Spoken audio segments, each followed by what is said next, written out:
Assalamu alaikum. So the question is, Allah says in Quran, there is no compulsion in religion, but why people who left Islam should be punished to death? To answer this question, there is some axes which should be discussed. What I have done is, I have collected answer from different sources, which I will review here.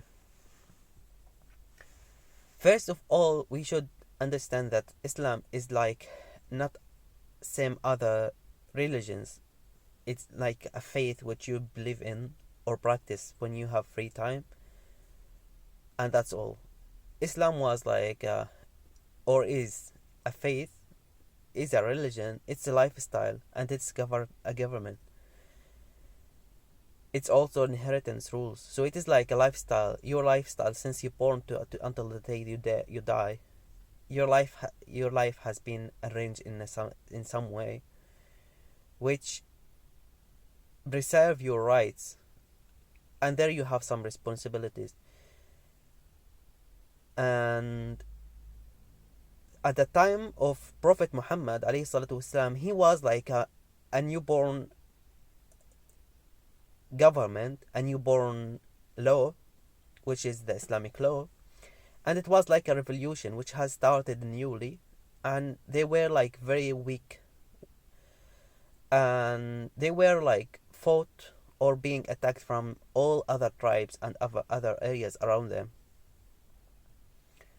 So the one who changed at that time, the one who changed his religion, is actually not only a man who changed his religion and that's all. It was a threat. It was like a danger for this government or this community. Why? Because he made like has been Muslim for some like maybe month or how whatever time, and when he changed his religion, he made like become like a Christian or something, what at that time was. And at this time he may do two things or three things. First thing, he could be like saying rumors about the religion. Second thing, he could be leaking some secrets about the government, about how they plan the wars. For example, there was the wars was like face to face, and there were some ideas how to win the war. So at that time, if you change your religion, you could actually make a big loss for this community. The third thing, you could be a fighter. So you could change your religion, but not stay down, like sit down, like okay, I changed my religion and sit down. You might be like a fighter who will fight against this community. And some people of your religion, like if you're the Islam, they still believe that you are Muslim. They might leave you, but they like it will be like a like it will be like a misunderstanding. Not only this reason, but if you will keep going with me and listening. So in Quran it says that there is no compulsion in Islam, but Prophet Muhammad alayhi salatu wasalam said that the one who changed his religion should be killed. Some scholars actually say that the one who changed his religion should be killed. As you know that in Islam there is schools, and the most popular schools are the four schools, like the four madhab, but there is more schools and more madhab which is less popular. And the four madhab said about this rule that the one who changed his religion should be killed. However, some other madhab say that it's not applicable, like the one who changed his religion is not it should not be like killed. Also, we have some stories about Prophet Muhammad alayhi salatu wasalam. He had some people who actually decided to leave Islam in front of him, and he didn't leave them. We have a lot of verses in Quran which says that people who change the religion, or who deny the truth, kafaru, they will be punished in akhirah, but Allah didn't mention any punishment for them in dunya. Also, to mention that even the four madhab who applied, or who accepted this rule, the one who changed his religion should be killed, they have actually some of them made some exceptions. For example, some of them say that if a woman change her religion or become non-Muslim, or she leave Islam, she should not be killed. She can be left. But the guy or the man who change his religion should be killed. Why? Because the one who changed his religion, if he is a man, he will be a fighter, as I mentioned. But the woman is not a fighter. The woman at that time, some areas, some tribes, the women were fighting also, but some other women or some other tribes, the women they were not fighting. So they said that the tribes which had men and women going to wars, if someone belongs to this tribe left Islam, either if it was man or a woman, should be killed, because she will be a fighter. But if this tribe had the woman not a fighter, even if she left Islam, she could be allowed, without killing her, or without doing this thing to her, the hudud. Also, here in our community, in our time, every country sees, there is, in the West we see them like leaders in saying that, talking about human rights and animal rights and all this stuff. However, when they decide, or they see that niqab or burqa or whatever covering the face of a Muslim woman, when they see it that it is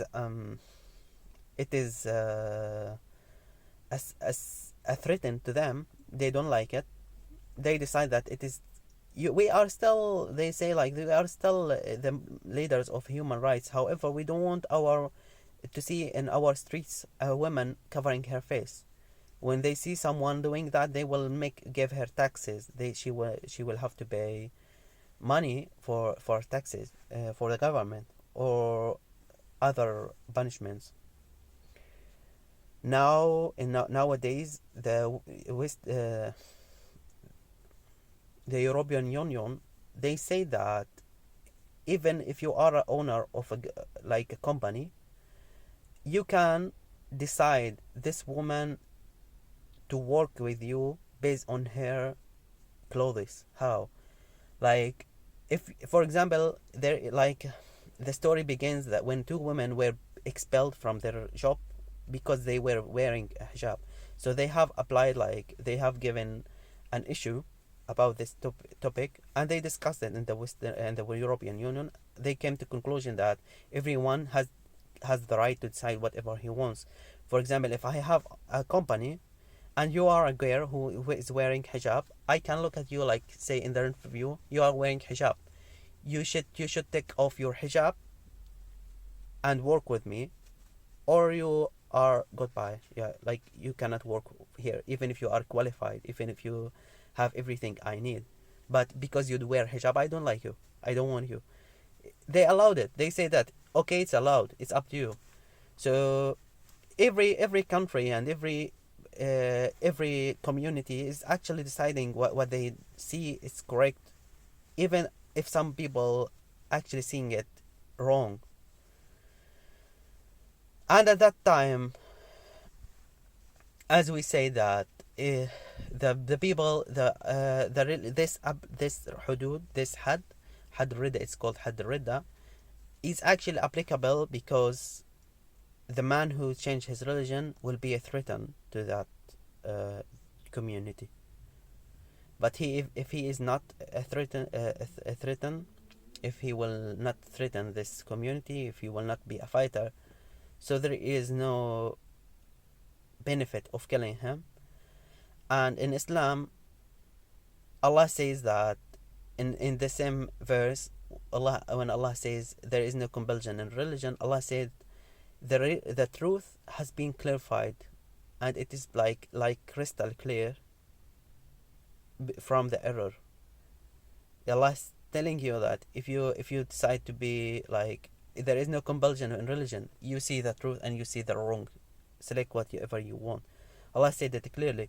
So the one who is not convinced in Islam is not actually a benefit for religion. He will be munafiq, he will be hypocrite, because he is practicing as a Muslim, but he is in his heart he is not a Muslim, and he will be like also threatened to staying in Islam, because we don't need him. Why do we need someone who is not belong to us in his heart? In Islam, we always focus on the niyyah, on the intention, on our hearts.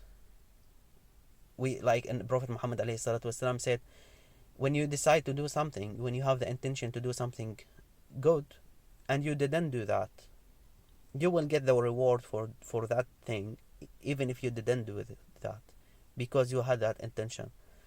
So we don't need someone, or Islam doesn't need someone who has the intention to not be a Muslim, but he's practicing. It's not anything.